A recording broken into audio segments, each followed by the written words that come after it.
हम बचपन से हर गली, हर सड़क, हर चौराहे, हर गांव या हर शहर में ये सूचना पट्टी देखते और पढ़ते आए हैं। हमने ये भी देखा है कि एक सड़क बनने के बाद संबंधित विभाग को याद आता है कि यहां तो ऑप्टिकल फाइबर लगाना बाकी था, या कुछ दिनों बाद गैस पाइपलाइन बिछाने के लिए फिर से खुदाई शुरू हो जाती है। कहीं सड़क और रेल तो पहुंच जाती है, लेकिन इन दोनों को जोड़ने के लिए आवश्यक लास्ट माइल कनेक्टिविटी नहीं पहुंच पाती। इन सभी के पीछे सबसे बड़ा कारण है कि अलग अलग विभाग अलग अलग काम करते रहते हैं, और इन सब का परिणाम प्रोजेक्ट के पूरा होने में देरी, लागत में वृद्धि और आम जनता को परेशानी। ऐसा भी देखा गया है कि एक प्रोजेक्ट तो पूरा हो गया, लेकिन दूसरे प्रोजेक्ट के साथ कोऑर्डिनेशन के अभाव से जन सामान्य को उसका पूरा लाभ नहीं मिल पाता है। आइए इसे एक उदाहरण द्वारा समझते हैं। एक फर्टिलाइजर प्लांट तो स्थापित हुआ, लेकिन उस तक गैस पाइपलाइन की व्यवस्था नहीं की गई। गैस पाइपलाइन की अनुपलब्धता के कारण वो प्लांट पूरी तरह से उपयोग में नहीं लाया जा सका, जिससे करोड़ों की लागत से बने उस प्लांट का पूरा लाभ जन सामान्य तक नहीं पहुंच सका। इसी प्रकार सड़क निर्माण का काम कई एजेंसियां करती हैं। जैसे प्रमुख राजमार्गों का निर्माण NHAI करती है। इसके बाद आगे की सड़क का निर्माण राज्य PWD करती है। दूर दराज के गांवों की सड़कें प्रधानमंत्री ग्राम सड़क योजना के अंतर्गत बनती हैं, और सीमावर्ती क्षेत्रों में सड़कें बॉर्डर रोड ऑर्गेनाइजेशन BRO बनाती है। किसी भी एक विभाग के मध्य कोऑर्डिनेशन के अभाव से लोगों तक सड़कों का पूरा लाभ नहीं पहुंच पाता। सरकार ने देखा कि इंटर डिपार्टमेंटल कोऑर्डिनेशन के अभाव से प्रोजेक्ट कंप्लीशन में बहुत विलंब होता आया है। सरकार के अलग अलग विभागों ने अपने सिस्टम को किया फास्ट ट्रैक। पिछले 7 सालों में माननीय प्रधानमंत्री श्री नरेंद्र मोदी जी के नेतृत्व में तमाम ऐसे प्रोजेक्ट्स बने हैं जिसमें सारे विभागों ने समन्वय के साथ काम किया, जिससे बड़े अच्छे परिणाम आए। जैसे कि रेल मंत्रालय ने कॉमन ड्राइंग अप्रूवल सिस्टम का गठन किया और उसे भी कर दिया ऑनलाइन, जिससे सारे अप्रूवल्स एक ही पोर्टल पर मिल जाएं। भारतीय रेल की इस गति से 6 महीने में मिलने वाले अप्रूवल्स अब 2 से 3 महीने में ही मिलने लगे हैं। इसी प्रकार पर्यावरणीय मंजूरियों के लिए भी 3 अलग अलग ऑनलाइन सुविधा आरंभ कर दी गई है, जिसके अप्रूवल्स में पहले करीब 2 साल का वक्त लगता था। अब ये अवधि घटकर महज कुछ महीनों की हो गई है। रोड परिवहन ने नए नेशनल हाईवे और एक्सप्रेसवे के राइट ऑफ वे के एक्विजिशन के साथ यूटिलिटी कॉरिडोर का एक्विजिशन करना शुरू कर दिया है, जिससे सड़क के साथ साथ optic fibre cable, telephone, power cables को भी साथ में बिछाया जा सके, और उसके लिए अलग से राइट ऑफ वे एक्विजिशन करने की जरूरत ना पड़े। इन सारे प्रयासों से यूटिलिटी लगने में बहुत तेजी आ रही है और इनका लाभ जन सामान्य तक जल्द से जल्द पहुंच रहा है। इसी प्रकार दूर संचार विभाग ने राज्य सरकारों की मदद से राइट ऑफ वे के एक्विजिशन की प्रक्रिया को सरल बनाया है, जिससे टेलीफोन और OFC केबल डालने की प्रक्रिया तेज हो चुकी है, और अब टेलीफोन और इंटरनेट कनेक्टिविटी गांव-गांव तक पहुंचाई जा रही है। अब समय है इन प्रयासों को इंस्टीट्यूशनलाइज करने का। जब देश आजादी का अमृत महोत्सव मना रहा है, तब समय है इन प्रयासों को गति देने का, शक्ति देने का।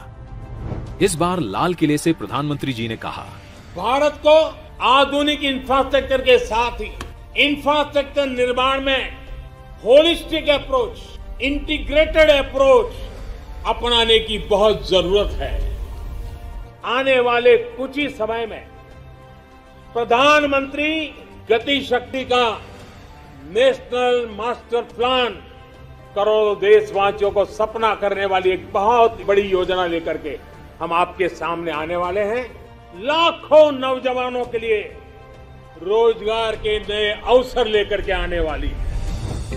विकास में गति की नई इंटीग्रेटेड और होलिस्टिक अप्रोच की शक्ति, यानी कि प्रधानमंत्री गति शक्ति, national master plan for multi modal connectivity. इसके अंतर्गत इसरो द्वारा विकसित BISAG-N इंटीग्रेटेड पोर्टल पर 16 मंत्रालयों को जोड़ने वाले 200 से ज्यादा लेयर्स काम कर रहे हैं, जिससे सभी विभागों को एक दूसरे के काम की मिलेगी विजिबिलिटी। PM गति शक्ति योजना द्वारा रेल, रोड, पोर्ट और सिविल एविएशन सभी आ जाएंगे एक बड़े अम्ब्रेला प्लान के तहत। अब पोर्टल के माध्यम से किसी भी विकास एवं निर्माण कार्य में सभी स्टेक होल्डर्स के बीच समन्वय होगा, जिसके तहत एक ऐसी व्यवस्था बनाई गई है कि सभी ग्रुप में एक साथ बैठकर बेहतर प्लानिंग कर सकेंगे। इससे लैंड एक्विजिशन के साथ साथ काम भी एक साथ होगा, तो परियोजनाओं की लागत में भी कमी आएगी। केंद्र सरकार से लेकर राज्य सरकार के विभागों तक, लोकल अर्बन बॉडी से लेकर निजी कंपनियों तक, सभी में होगा ऐसा तालमेल जो आज तक कभी नहीं देखा गया। नेशनल मास्टर प्लान से न केवल विभाग बल्कि उनकी योजनाएं भी एक छत के नीचे आएंगी, जिससे उनके अमल की गति बढ़ेगी। इसके कार्य करने की प्रक्रिया को एक उदाहरण द्वारा समझते हैं। अब जब किसी भी बंदरगाह की योजना बनती है तो वो आने वाले अगले 40 से 50 वर्षों को ध्यान में रखकर बनाई जाती है। तो इतनी विशाल स्तर की परियोजना अब सिर्फ शिपिंग मंत्रालय तक ही सीमित नहीं होगी, बल्कि सड़क और रेल नेटवर्क को भी उचित क्षमता के अनुरूप बनाया जाएगा।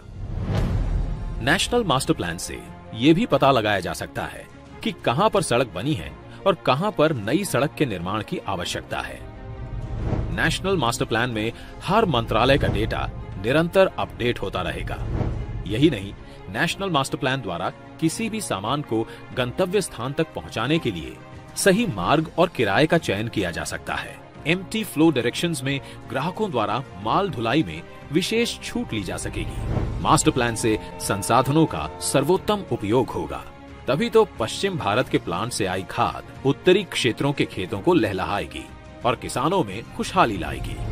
साथ ही नेशनल मास्टर प्लान निवेशकों को बताएगा कि जहां पर वे अपना निवेश करने वाले हैं वहां सड़क और रेल की उपलब्धता कैसी है, इंडस्ट्रियल एरियाज और आसपास का एनवायरनमेंट कैसा है।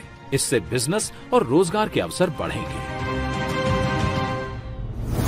अब देश में गति की परिभाषा केवल यातायात ही नहीं, यहाँ शामिल है गति निर्णय की, गति सरकारी कार्यों की। इस प्लान को गति मिलते ही भारत में ऐसा इंफ्रास्ट्रक्चर आकार लेगा जिससे रेल से रोड पूरक हो, रोड से सी पोर्ट पूरक हो, सी पोर्ट से पोर्ट पूरक हो, ताकि रोड, रेल, बिजली, optic fibre cable, gas pipeline जैसी सुविधाओं से देश का कोई कोना वंचित ना रहे। तभी तो प्रगति में आएगी तेज गति। इंटीग्रेटेड मोबिलिटी द्वारा लोकल उत्पादों की बड़े बाजारों तक पहुंच बनेगी आसान। हमारे उद्योग भी होंगे कंपटीशन के लिए बेहतर तैयार और निर्यात होगा सुगम और देश की अर्थव्यवस्था के चक्के तेजी से घूमेंगे। वर्क इन प्रोग्रेस बनेगा वर्क इन पेस। प्रधानमंत्री गति शक्ति, national master plan for multi modal connectivity.